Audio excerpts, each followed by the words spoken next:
এই আমাদের ডেকে আর কেউ চাকরি দেবে না। আমার পেনশন আছে চলছে, কিন্তু বেশিরভাগ সময় দেখা যাচ্ছে যে আমাদের দেশে যারা ওভার 60 তাদের কোনো যোগ্যতা নেই, এক জায়গায় আড্ডা মারা ছাড়া, গঙ্গার ঘাটে বসা ছাড়া কেউ কাজ করতেও চায় না।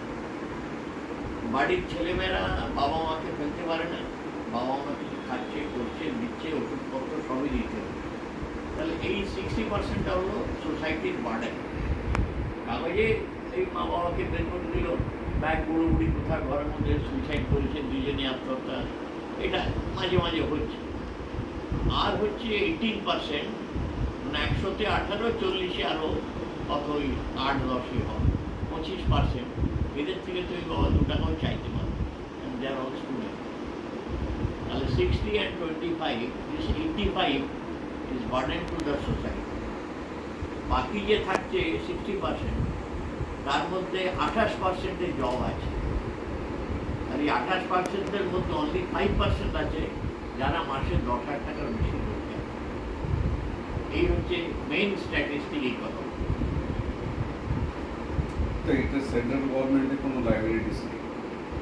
আমি তো লিখে দিয়েছি যে মোদি সেকেন্ড টার্মে বলেছিল যে আমি 2.5 কোটি 3 কোটি লোকের চাকরি দিচ্ছি, সেটা হয়নি। 22 লাখ যে আটকে গেছে, তার মধ্যে আবার 4 লাখ কি করেছে, অগ্নিবীর দিয়েছে। সরকার দেবে কোথায়? ডিপার্টমেন্ট না খুলে আমি এই গভর্নমেন্টে এখানে মমতা বলে দেবো যে হ্যাঁ আমার কাজ খুলে। আরে গোটা বিটি রোডের ফ্যাক্টরিগুলো বন্ধ হয়ে গেছে। প্যান্ডেমিক সিচুয়েশনে কি অ্যানালাইসিস করছো? পভার্টি অফ লেভেলে at present কি condition? at present condition, backward community, backward class, poverty level, backward class, backward community, poverty level, সেখানে আগে যেমন রেশন দেওয়া হয়েছে এবার রেশনও দিতে পারবে, সেখানেও আটকে যাচ্ছে। আর 2020 সালের 24শে মার্চ লকডাউন ডিক্লেয়ার হলো, 2 এপ্রিল থেকে 8,500 প্রাইমারি স্কুল বন্ধ করে দেওয়া হয়। অ্যাভারেজ 4 জন করে টিচার এক একটা স্কুলে, 36,000 ফ্যামিলি বসে গেল। মানে ডি গ্রুপ, রান্নার লোক, টিচার সব মিলে এদের জন্য এই গভর্নমেন্ট ভাবল যে বাচ্চাগুলো 3-4 বছর স্কুলে ভর্তি হতে গেছিল তাদের এখন 6-7 বছর বয়স হয়ে গেছে, উইথ জিরো এডুকেশন। লাস্ট 5 বছর ধরে আমি মিড ডে মিলটা বেঁচে দিলাম। এটা হলো আমাদের মেন গ্রামের। আর বাবা মার এত পয়সা নেই যে ডেলি 50 টাকা দেবে বাচ্চারা একটু স্কুলে গিয়ে পড়ে। তাহলে আমি মূর্খ থেকে আরো মূর্খ বানিয়ে রাখলাম। 87 জনকে মাধ্যমিকে ফার্স্ট করালাম উইদাউট পরীক্ষা। আমরা 70% হচ্ছে কি কৃষিজীবী, তাই তো? হ্যাঁ, অথচ কৃষি নীতি কখনো কোনো সময় ঠিক হলো না ভারতবর্ষে। না করতেই তো পারলো না, দিলই না। এটা দুর্ভাগ্য যে ইউপি গভর্নমেন্ট, কংগ্রেস বলুন বা বিজেপি বলুন, যে বলুন, আমরা যখন 70% মানুষ গ্রামাঞ্চলে কৃষিভিত্তিক আমাদের জনজীবন, আমাদের জীবন জীবিকা, সেখানটায় দাঁড়িয়ে কোন সরকারই আজকে কৃষির উপর বিপ্লব ঘটাতে পারে। অথচ কানাডা দেখুন, বাইরে যত যত মানে কান্ট্রিগুলো দেখুন, কৃষির ওপর, কাল্টিভেশনের উপর। নেদারল্যান্ড পৃথিবীর 20% ভেজিটেবল সাপ্লাই করে। Netherland, Canada. নেদারল্যান্ডের সাইজ হচ্ছে ভারতবর্ষের 50 ভাগের 1 ভাগ। তো সেখানে তারা সারা বছর ও সারা পৃথিবী 20% ভেজিটেবল সাপ্লাই করে। ইসরায়েল মরুভূমির মধ্যে গ্রিন হাউস করে চাষ করে ফসল ফলাচ্ছে।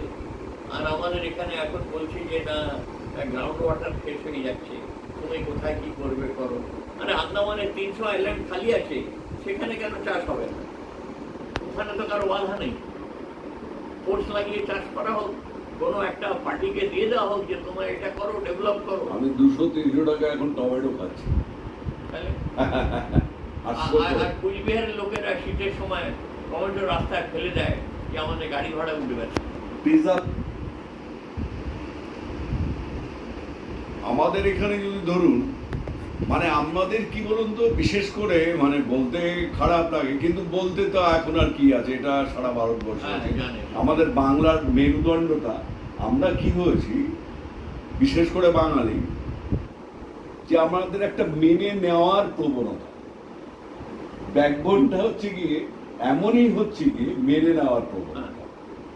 আজকে এই যে চাষের, আপনি দক্ষিণ 24 পরগনা, আপনি একটু ইনভেস্টিগেশন করুন, আপনি একটা ইন্টেলিজেন্স ব্রাঞ্চে, দক্ষিণ 24 পরগনা প্রচুর চাষ হচ্ছে, হুম, কম হোক বেশি হোক প্রচুর জমি আছে, চাষ হচ্ছে। চাষি গিয়ে মালটা কোথায় প্রিজার্ভ নেই তো, স্টোরেজ তো নেই। নেই?